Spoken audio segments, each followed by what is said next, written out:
Hey everybody, the commish here to talk to you about the highs and lows of Week 8. We had quite the interesting week. It seemed like CBS was having some issues with their scoring system, which kind of kept everybody in the dark until the very last second, and in some cases the very next morning. So anyway, we're here to talk about that. Sorry, I am still in kitchen renovation hell. They keep telling me that it's going to be this week, it will be done. We'll see, but most of it's done. But hopefully it'll all be done by this Friday, I hope. Keep your fingers crossed for me. All right, so let's talk about around the league.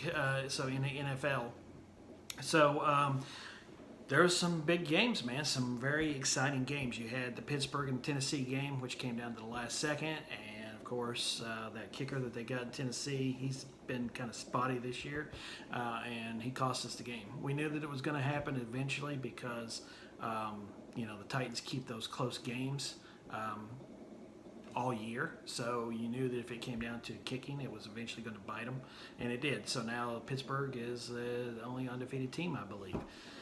Because the other game that was really exciting was the Seahawks and the Cardinals, man. That was a really good one. Came down to the end as well, and a big scoring affair right there, but exciting football this weekend, which led to a few developments in our league. So let's go ahead and talk about our league. So not much to talk about because everything revolved around one game, and that was the game between the Tennessee Biggins and Kickers of Butte. So in this case, as we like to make fun of him sometimes, it was actually the Lickers of Butte this time because Bo stomped all over him, all over Tony, 175 to 111.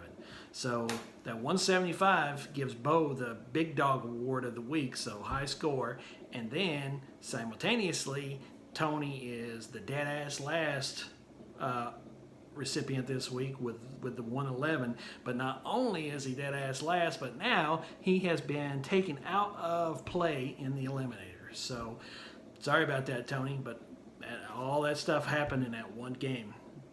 So that's what's going on. That basically wraps that up for us. Now, we had a couple of other interesting games around. One was a really good one between me and Dan. I went to bed thinking I had him beat by 2 or 3 and woke up realizing that I had lost by 2. So hats off, Dan, to that one. But you know what? Even though I am only 500, 3-3, I am still rocking the lead in my division. So Rook, take that, boy, take that. You still gain back. And then the Bourbon Barons, it's not looking good there either, man. No matter what decision he makes, it doesn't seem to be the right one. So I feel you on that. But our division, it may be a dumpster fire, but I'm still in charge of the fire. So all right, now let's move on. We have some interesting matchups, or an interesting matchup this week coming. So you've got East Tennessee Wild, who has never beat the Evil Bastards. Now, Evil Bastards is 5-0 over him, and so can he get the win? Can John Lane get the win over Mike Copeland this week? We don't know. Yet to be seen. So just wondering what your thoughts are. Text me or post it and let me know. Who do you think, what do you think is going to be the matchup of the week going into Week 8? So far so good. We're getting into Week 8. We've only had a few minor hiccups with the COVID stuff, so let's keep our fingers crossed for that too, that it doesn't end up impacting us later as the season goes on. But right now, it's still open for everybody. I mean, you've got my division somebody's probably going to make it into the playoffs, maybe 5 wins. I don't know the way it's going, but we will see. Anyway, that is it for me. I'm the commish, and I will see you around the league.